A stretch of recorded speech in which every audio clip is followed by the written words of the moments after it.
신왕께서 반기시네.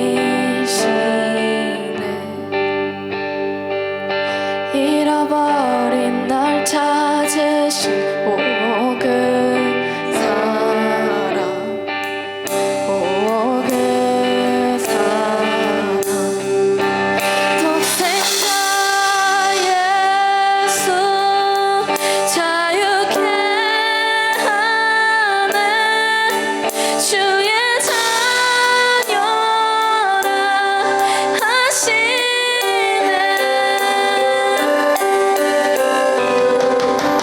내 모든 죄 속량하신 주의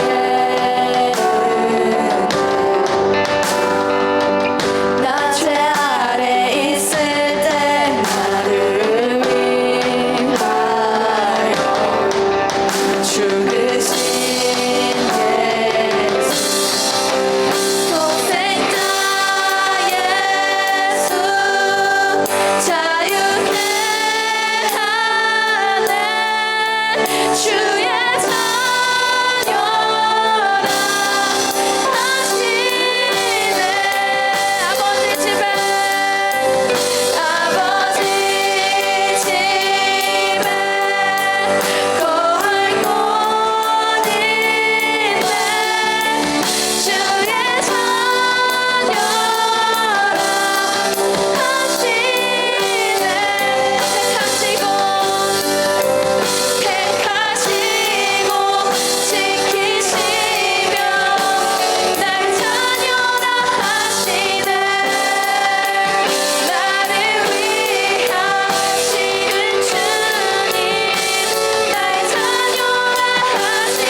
주고 부활 생명 내 안에 새로운 삶이 열렸네.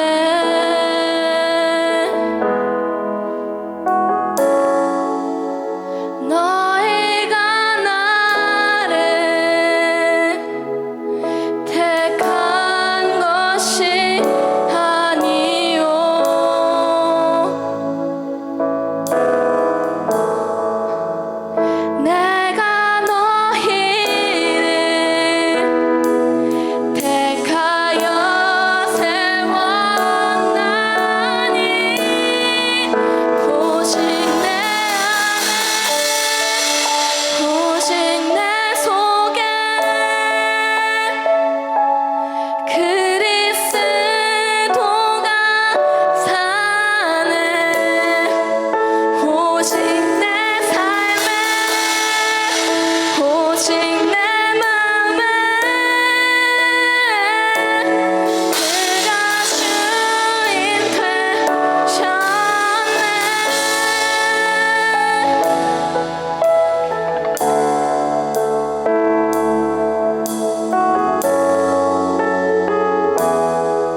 여러분, 제가 나라를 위한 기도 이 시리즈로 말씀을 전하니까 어떤 친구들은 오해를 하는 친구들이 있어요. 아, 목사님 정치적이야.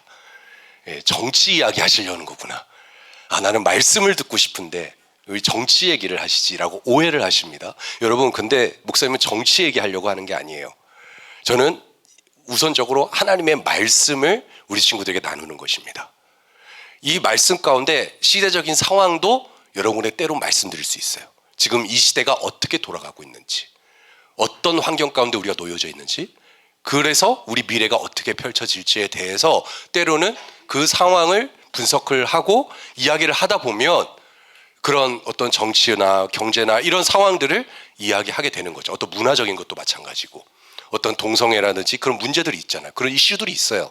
근데 그런 이슈들을 얘기하지 않고 어떻게 하나님 말씀을 내가 다 전했다고 할 수 있을까라는 생각이 제 안에 너무나 가득합니다. 저는 여러분이 알아야 될 거는 알아야 된다고 생각을 해요.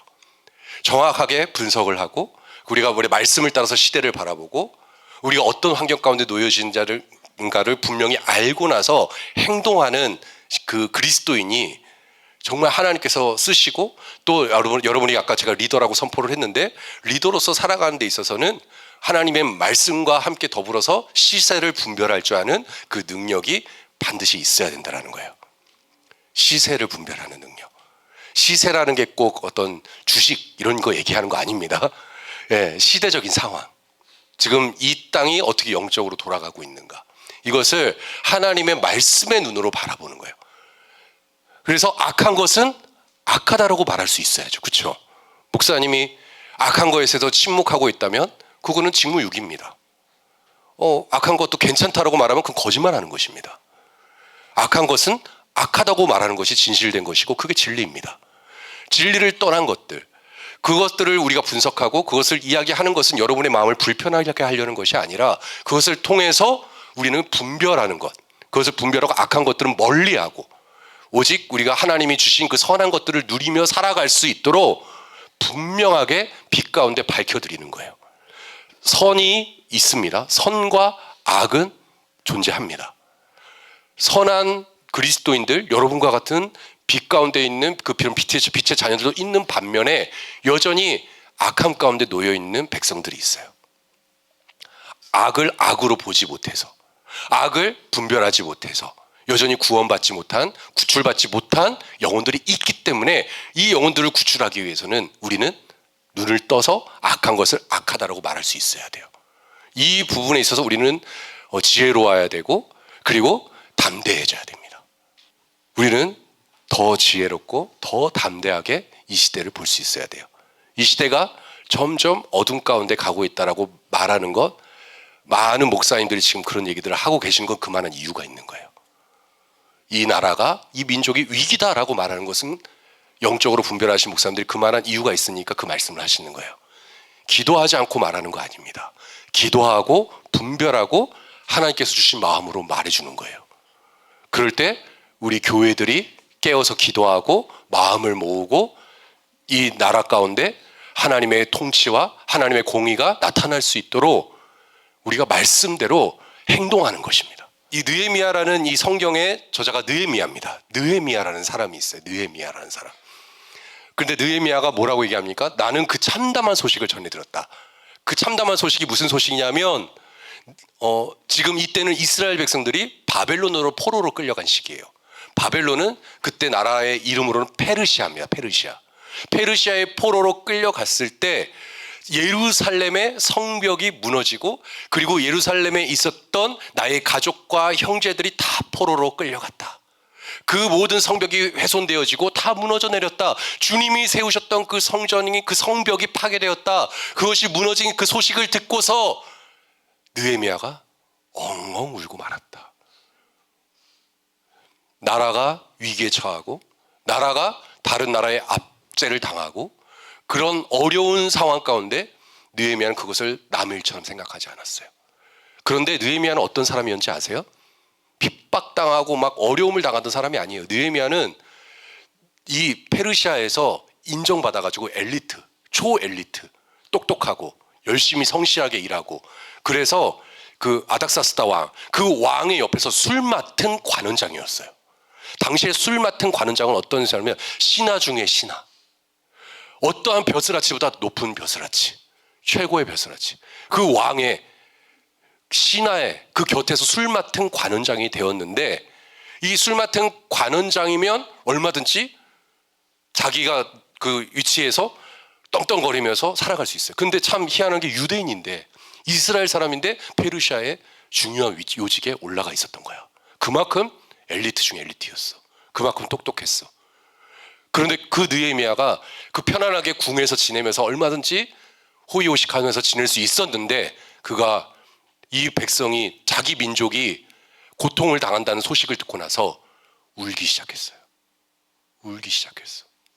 그러면서 그 후로 나는 며칠 동안이나 큰 슬픔에 잠기지 금식하면서 밥을 안 먹기 시작했어. 왜? 내 민족이 저렇게 아픈데, 내 민족이 저렇게 힘들었는데 나는 여기서 무엇을 하고 있는가 하면서 안타까워하면서 밥도 안 먹으면서 하나님께 기도하기 시작한 거야. 술 맡은 관원장 정도 급이 됐으면 얼마든지 자기가 있는 그 권세를 누리면서 살아갈 수도 있고, 그리고 나라의 중요한 업무를 보면서, 그 페르시아 얼마나 거대한 대제국이에요. 그 제국의 중요한 자리에 있는데 얼마나 바쁘겠어.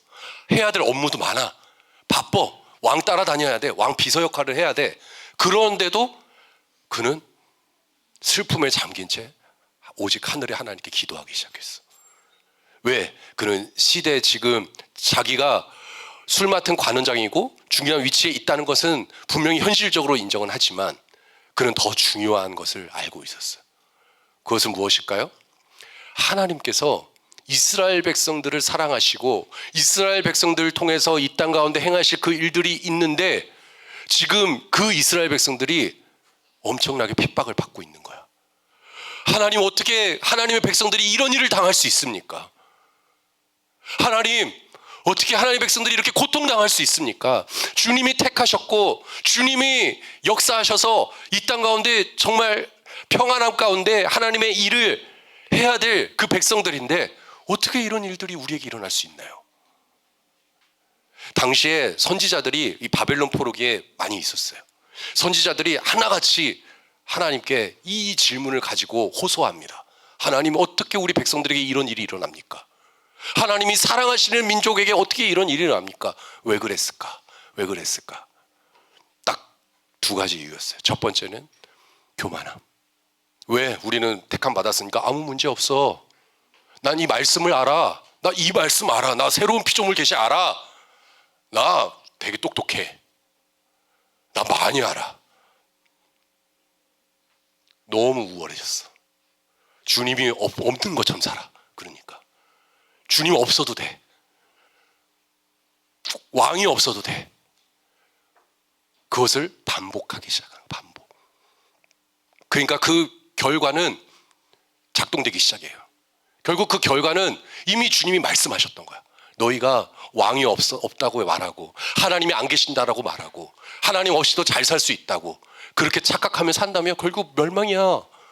교만은 패망의 선봉이야 라고 이미 주님을 말씀하셨거든요. 근데 그 길로 그들은 계속 걸어가는 거야. 계속 자초한 거지. 주님이 그렇게 멸망시킨 거 아닙니다. 자초한 거예요. 교만이에요. 두 번째, 무관심.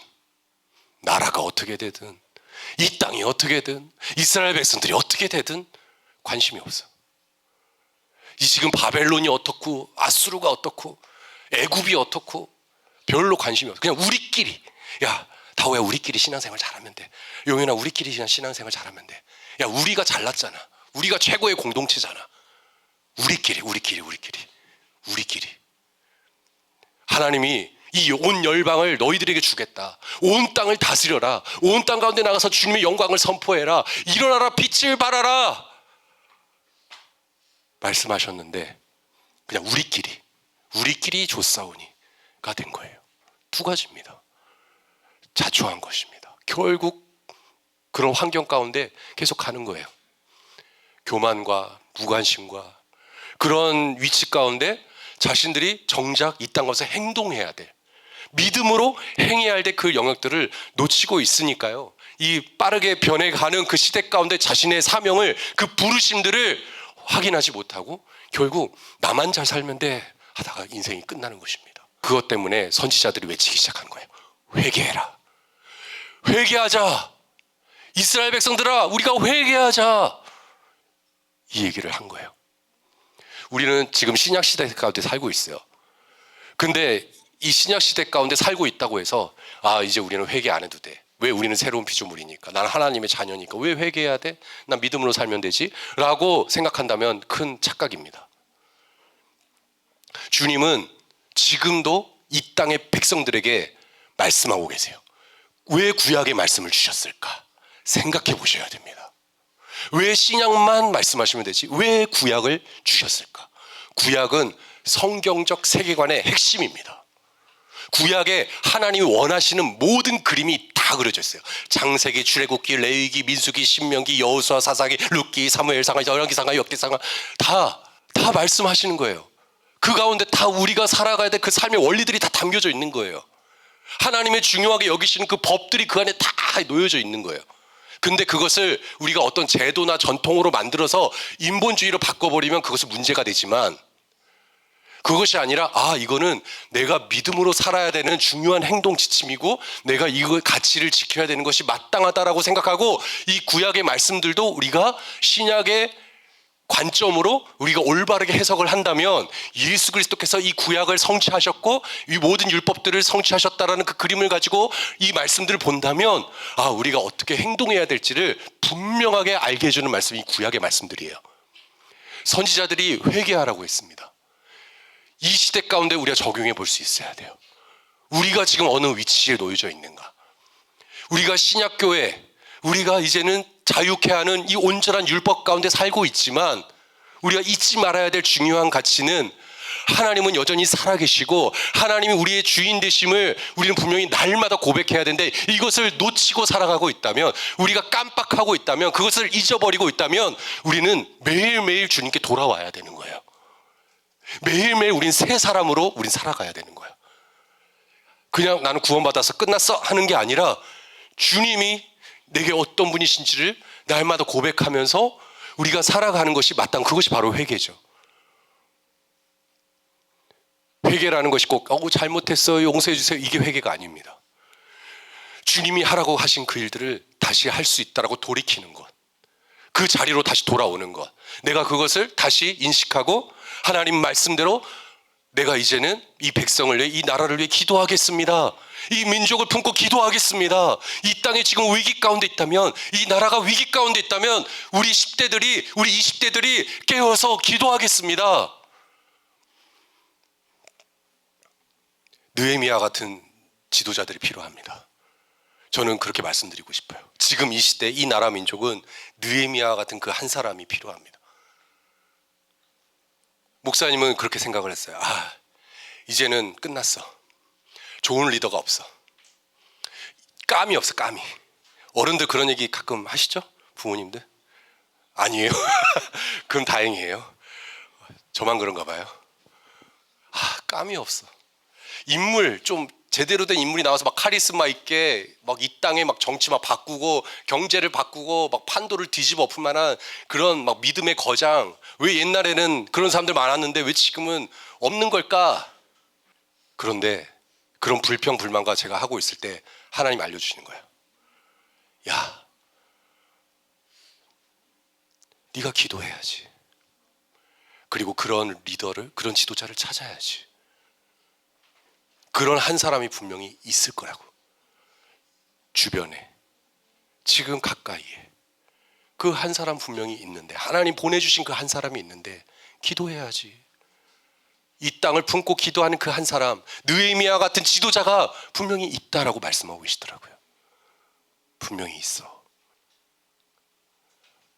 죄송하지만 저는 그렇게 될 만한 감이 아니에요. 저는 정말 여러분을 세우고 기도하고 그렇게 할 수 있도록 도와주는 역할로 부르심 받았어요. 돕는 자입니다. 저는 거기에 부르심, 제 사명이 있어요. 전 그릇이 그렇게 크지 않기 때문에. 이 중에 그런 그릇을 가진 놀라운 그런 지도자들이 반드시 있습니다. 제가 그래서 이렇게 몸부림치고 있는 거예요. 선교도 가고 빌더 코리아도 하고 선생님들에게 계속해서 말씀을 가르치도록 권면하고, 그렇게 해서 리더를 세워가는 거예요. 가만히 있으면 안 됩니다. 행동을 해야 돼요. 알려주셨어요. 분명히 말씀하십니다. 이 시대는 지금 기도해야 된다. 우리는 지금 눈앞에 어떤 일들이 있는지 모를 수가 없는 상황이 됐어요.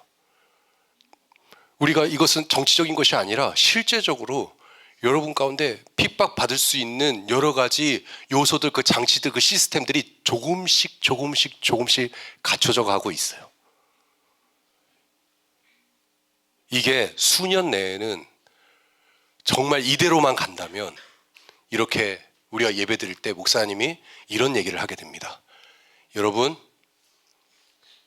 하나님보다 대통령이 위에 있습니다. 여러분, 정치인들을 신뢰하십시오.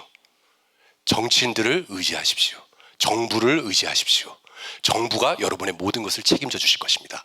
여러분의 가정이 책임 못 져줍니다. 여러분의 가정은 2차적인 것입니다. 부차적인 것입니다. 정부가 다 해드리겠습니다. 그리고 조정하는 거죠. 교회까지도. 이것이 조금씩 그 시스템화 되어 가고 있어요. 가정이 해체가 됩니다. 동성애 문제에서 가정이 해체가 됩니다. 제일 먼저 사단이 전략적으로 쓰고 있는 그 기술 중에 하나가 뭐냐면 가정 해체입니다. 하나님이 세우신 최초의 교회 공동체를 파괴하는 것이 사단의 목표예요. 더 이상 가정은 필요 없어. 그래서 제일 많이 사용하는 게 이 차별금지법입니다. 그리고 정부를 사용을 합니다.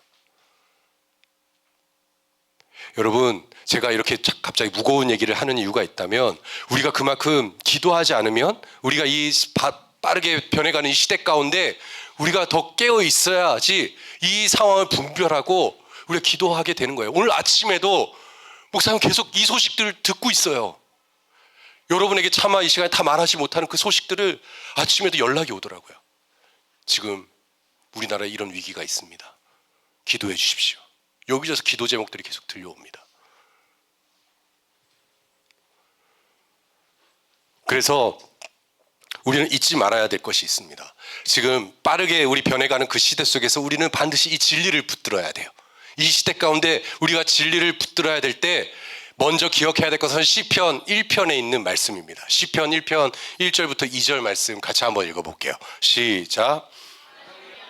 조롱하는 자들의 자리에 앉지 아니하는 사람은 복이 있나니 그는 주의 율법을 기뻐하며 그분의 율법을 밤낮으로 묵상하는도다.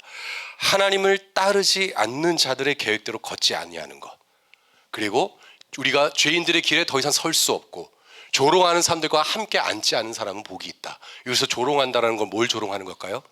교회를 조롱하는 사람들, 그리스도인들을 조롱하는 사람들, 그 사람들과 우리는 같이 앉지 않습니다. 이걸 분명히 기억하십시오. 교회를 향해 손가락질하고 비난하는 자리에 우리는 있지 않습니다. 우리는 그것을 바꾸어야 되는 것이 마땅하고요. 우리는 주님의 말씀 가운데서 우리가 마땅히 해야 될 일들을 행하는 것인데, 그것은 여전히 하나님의 말씀은 우리에게 들려지고 있고 그 말씀에서 우리가 중심에 바로 서서 우리의 마음이 흔들리지 아니하고 더욱 강하고 담대하게 우리는 사람들에게 그 빛을 나타내야 될 필요성이 있는 것이죠. 지금 이 땅 가운데 어떤 환경과 어떤 상황이 있을지라도 우리는 말씀을 말해야 되는 것입니다. 진리를 말해야 되는 것입니다. 진리 안에 우리가 세워져 있고 반석 위에 세워져 있고 그렇게 믿음으로 살아가는 거에서 알려주는 것이죠. 누가 조롱하더라도, 누가 어떤 우리가 이런 놀라운 일을 할 거야, 대단한 일을 할 거야, 사람들이 뭔가 대단히 바벨탑을 세운 것처럼 막 뭔가 자기들의 이름을 내려고 막 인정받으면서 막 이렇게 한다고 할지라도 우리는 그것들을 부러워하지 않고 흔들리지 않고 우리는 오직 믿음으로 하나님의 말씀을, 그 진리를 말하는 것, 이것이 복 있는 사람들, 그것이 성공자들, 행복자들, 분명히 그렇게 말씀하고 있고요.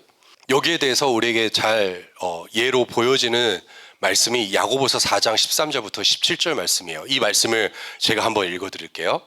혹 오늘이나 내일 어느 도시로 가서 1년쯤 거기에 자리 잡고 살면서 장사를 잘하여 한 미천 크게 잡아보자라고 마음속에 계획하는 이들이요, 내 말을 잘 들으십시오.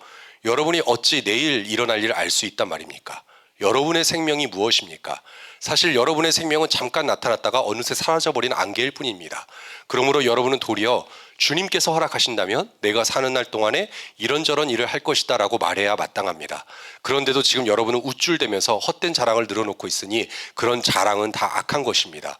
그러므로 누구든지 마땅히 해야 할 선한 일이 무엇이든지 알면서도 그 선한 일을 행하지 않으면 그 사람은 죄를 짓고 있는 것입니다. 보십시오. 우리가 악한 것만 행동한다고 해서 죄를 짓고 있는 게 아니라 선한 일을 행하지 않는 것도 죄가 된다라고 말씀하고 있어요. 선한 일을 행할 줄 알면서도 선한 일을 행하지 않아요. 그것도 죄를 짓고 있는 것이다. 물론 우리는 죄인은 아닙니다. 그런데 의인에 합당한 모습은 뭐냐면 선한 일을 행할 수 있는 능력을 가지고 있어요. 선한 일, 하나님의 그 선한 일이 무엇일까? 진리를 말하는 것, 복음을 말하는 것, 사람을 살리는 것, 그리고 내가 누군지 분명히 인식하고 그 빛 가운데 살아가면서 흔들리지 않는 것. 복 있는 사람. 우리가 이 가치를 분명히 알고 있기 때문에 우리는 가만히 있을 수가 없어요. 세상에서 어떤 세상을 자랑하고 내가 이렇게 성공적으로 장사해서 돈 많이 벌었어, 이것을 우리가 자랑할 것이 아니라 그것은 모두 다 헛된 자랑이다라고 지금 말씀하고 있는 거죠. 중요한 자랑은 예수님이 우리의 자랑이시고 예수님이 우리의 중요한 가치시고 내 삶의 기준이 누구신지를 담대하게 말할 수 있는 것. 정치인이라고 해서 예수님에 대해서 말하면 큰일 납니까? 그게 종교적인 겁니까? 그게 너무 나는 목사님 이해가 안 돼요. 우리나라 종교의 자유 있다면서요. 근데 정치인들이 예수님에 대해서 말하면 손가락질해. 저거는 뭐죠? 뭐라고 하죠? 혐오야 막 이렇게 얘기도 하고 차별이야. 우리나라는 얼마든지 말할 수 있는 자유가 있는 나라예요. 정치인이 예수 믿는다고 말하는 게 왜 손가락질 받아야 될 행동입니까? 예수님을 나의 주인이라고 고백하는 게 무엇이 문제입니까? 창조론을 말하는 게 뭐가 문제입니까? 하나님이 천지를 창조하셨다고 말하는 게 뭐가 문제예요? 우리는 믿음으로 말하는 것이죠. 선한 일을 행할 줄 알면서도 행하지 않는 것은 죄를 짓고 있는 것이다. 우리가 말해야 될 것들을 말하지 않으면 죄를 짓고 있는 것이다. 주 너의 하나님을 사랑하고 내 이웃을 사랑하는 것, 이것이 바로 우리가 할 수 있는 선한 행동입니다. 기도하는 사람들은 주님의 마음을 알기 때문에 그렇게 사랑할 수 있는 거예요. 용서할 수 있는 것이고, 그리고 진리로 살아갈 수 있도록 도와줄 수 있는 거예요. 그렇기 때문에 우리가 캠퍼스 가서 전도하고 우리가 친구들에게 전도하는 것은 시키니까 억지로 하는 것이고 그냥 어쩔 수 없이 하는 그것이 아니라 사랑하기 때문에 할 수 있는 거예요. 주님을 사랑하고 그 영혼을 사랑하기 때문에, 그리고 이 나라를, 이 민족을 너무나 사랑하기 때문에 우리가 기도할 수 있는 거죠. 느헤미야는 술 맡은 그 관원장이 되어서 기도하고, 그리고 그는 이 나라를 위해 포기하지 않고 행동했어요. 무슨 행동을 했을까? 왕에게 가서 얘기합니다. 나를 유대 땅으로 다시 보내주십시오. 그리고 예루살렘에 가서 그 무너진 성벽을 다시 쌓겠습니다. 다시 건축하겠습니다. 제가 그 일을 하겠습니다. 저는 가만히 있을 수 없습니다. 그런데 놀라운 하나님의 역사가 있어요. 그 페르시아 왕이 그것을 허락해줘요. 그래, 해. 모르겠어요. 별로 대수롭지 않게 여겼을 수도 있겠지만 느헤미야가 그 일들을 한다고 했을 때 왕이 그렇게 허락합니다. 그리고 어떻게 됩니까? 느헤미야가 유대의 총독으로 임명이 돼요. 총독이 되어서 그 일을 진행하기 시작합니다. 유대 이스라엘 백성들의 대표자가 되어서 예루살렘 성벽을 재건하기 시작합니다. 이 나라와 민족을 사랑하는 마음으로 그는 기도하고 행동했어요. 왜? 너무나 사랑하니까. 하나님을 사랑하고 이 백성들을 너무나 사랑하니까 가만히 있을 수 없는 거죠. 주님의 일을 하는 데 있어서요, 사랑하는 마음이 없으면 그 일을 행할 수 없습니다. 목사님이 주님을 사랑하지 않는다면 여러분에게 이렇게 말씀을 전하지 못해요. 주님을 사랑하는 마음으로 설교하고 기도하고 복음을 전하고 여러분에게 코칭하고 리더를 세우고 선교하러 가고 빌더 코리아도 하고 그리고 선생님들과 함께 교제하고, 이 모든 과정들 하나하나가 주님을 사랑하는 마음, 그 연결고리, 그 접촉점이 있기 때문에 그 일들을 할 수 있는 것이, 이것이 떨어져 있다면 인간적인 생각 때문에 아마 다 포기했을 거예요. 하지만 그럴 수 없어요. 왜? 주님을 사랑하니까. 주님을 사랑하고 여러분을 사랑하는 마음으로 이 자리에서 계속 섬기고 있으니까. 그렇기 때문에 로마서 12장 9절부터 11절에 사랑에는 거짓이 없다. 악을 미워하고 어디에 속하라고 되어 있습니까? 선에 속하라. 선에 속하고 형제를 사랑하여 서로 우애하고 존경하기를 서로 먼저 하며 부지런하여 게으르지 말고 열심을 붓고 주를 섬기라. 저에게 주셨던 말씀이에요.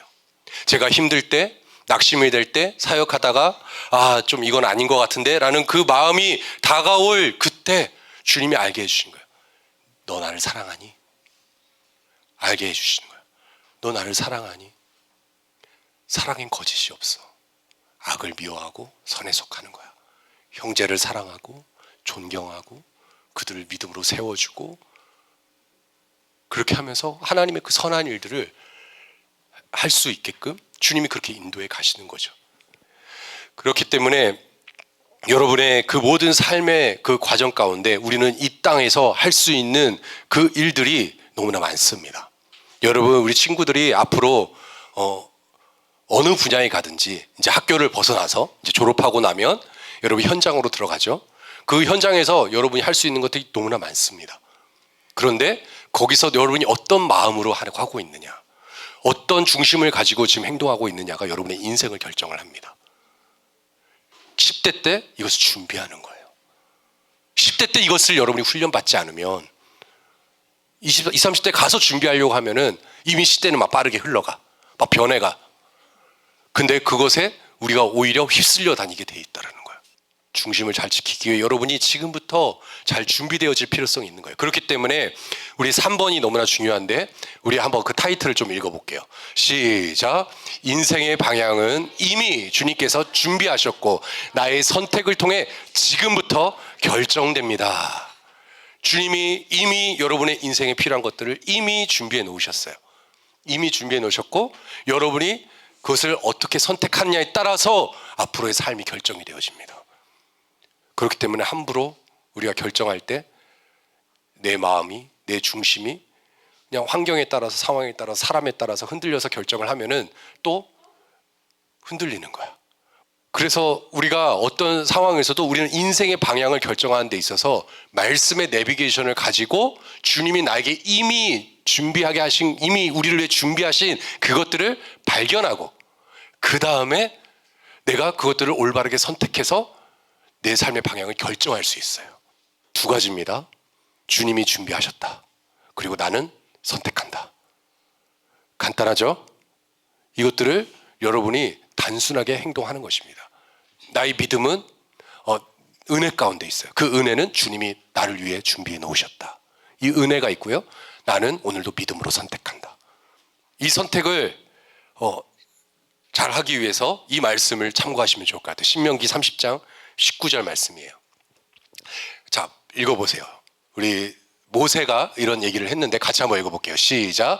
나는 오늘날 하늘과 땅을 증인으로 세우고 여러분에게 묻습니다. 생명을 택하여 복을 받겠습니까? 아니면 죽음을 택하여 저주를 받겠습니까? 부디 생명을 택하여 후손들과 더불어 오래오래 사십시오. 여러분에게 좋은 것을 하나님이 준비하셨고 여러분이 생명을 주셨고 우리가 이 땅에서 할 수 있는 그 모든 것들을 주님이 능력을 주셨다는 것이죠. 그렇기 때문에 우리는 생명을 택할 수 있는 것이 지혜로운 선택이라는 것입니다. 지금 이 땅에 많은 어려움들이 일어나고 있는 것 중에 하나가 이 생명, 이 가치, 여러분 한 사람 한 사람을 존중하지 못하게 하는 그런 법들을 통과시키려고 정치인들이 얼마나 많은 노력을 하고 있는지 모릅니다. 낙태법이라든지 이런 것들 통과시키려고 그래요. 생명의 가치를 완전히 하락시켜버리는 거예요. 무엇이 축복인지를 모르는 거예요. 하나님이 허락하신 것을 인간이 제한해버리는 순간 그것은 교만이고 그것이 결국 멸망의 길로 가는 것입니다. 그것이 바로 인본주의예요. 그렇기 때문에 우리는 언제나 주님이 우리에게 옳다라고 하신 그것들을 항상 잊지 말고 이것은 잘못됐다라고 얘기하고 그것을 선택하지 않고 옳은 것을 선택할 수 있어야 돼요. 하나님의 그 선하신 것들을 우리는 분별하고 그것들을 말할 수 있어야 되는 것이 마땅하다는 것이죠. 여기서 좋은 샘플이 나와 있네요. 히브리서 11장 24절에 보니까 모세에 대해서 나오고 있어요. 모세는 어른이 되었을 때 이집트 공주의 아들로 불리는 것을 거부했다라고 말하고 있어요. 왜 그랬을까? 물론 그런 과정이 있겠죠. 모세는 죄 가운데서 육신의 안락을 잠시 누리기보다는 도리어 하나님의 백성과 함께 고난받는 길을 선택했다. 왜 그랬을까? 왜 그랬을까? 그는 이집트의 온갖 보화를 소유하는 것보다 그리스도를 위해 온갖 모욕을 당하는 것을 마다하지 않았다. 왜 그랬을까? 모세는 왜 그랬을까? 도대체 왜 이런 행동을 했을까? 왜 이런 선택을 했을까? 얼마든지 이집트 왕자로 살 수 있었는데, 그런 모든 선택들 가운데 그 모든 화려함을 뒤로하고 고난받는 길을 선택하고 모욕을 당하는 것을 마다하지 않았던 그 중요한 가치가 바로 여기 있어요. 그 다음 말씀 같이 한번 읽어볼게요. 시작. 그것은 믿음으로 그가 장차 받게 될 하늘의 상급을 바라보았기 때문입니다. 또 믿음으로 그는 이집트 왕의 분노를 두려워하지 않고 이집트를 떠났습니다. 그는 보이지 않는 하나님을 마치 보는 것 같이 뚜렷이 바라보면서 참고 견디었습니다. 아멘. 지금 당장 눈앞의 영광보다 모세는 하늘의 영광을 더 크게 봤어요. 지금 나에게 주어진 금은 보화보다 하늘의 상급을 더 크게 봤어요. 나에게 영원한 것이 있다. 이 땅의 금은 보화는 잠시 사라질 거지만, 안개와 같이 사라질 것이지만 나에겐 영원한 가치가 있다. 그 진리가 있다. 그렇기 때문에 그는 두려워하지 않았어요. 야, 먹을 거 줄게. 적당히 해. 그냥 나랑 편하게 지내. 그런데 모세는 그럴 수가 없었어요. 나에겐 부르심이 있어. 이스라엘 백성들을 출애굽시켜야 돼. 이스라엘 백성들을 가나안으로 인도해야 돼. 그들이 자유함을 얻어야 돼. 더 이상 고통받고 압제 가운데 살아가는 것이 아니라 진리가 무엇인지 알고 진리 가운데 살아갈 수 있도록 인도하는 자로 부르심을 받았어. 그렇기 때문에 나는 고난받는 것도 두려워하지 않고 그 어떤 고통도 마다하지 않고 그는 모든 애굽의 영광을 버리고 주님의 길을 선택했어요. 하늘의 영원한 가치를 보았기 때문에.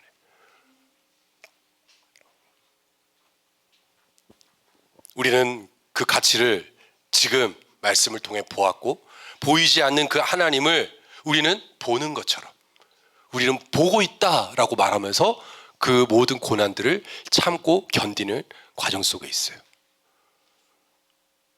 참고 견딜 수 있어요. 어떻게 할 수 있을까? 그 원리가 무엇일까? 그 비결이 무엇일까? 예수님이 말씀해 주셨어요. 예수님이 그 비결 알려주십니다. 뭘까? 지호야, 뭘까?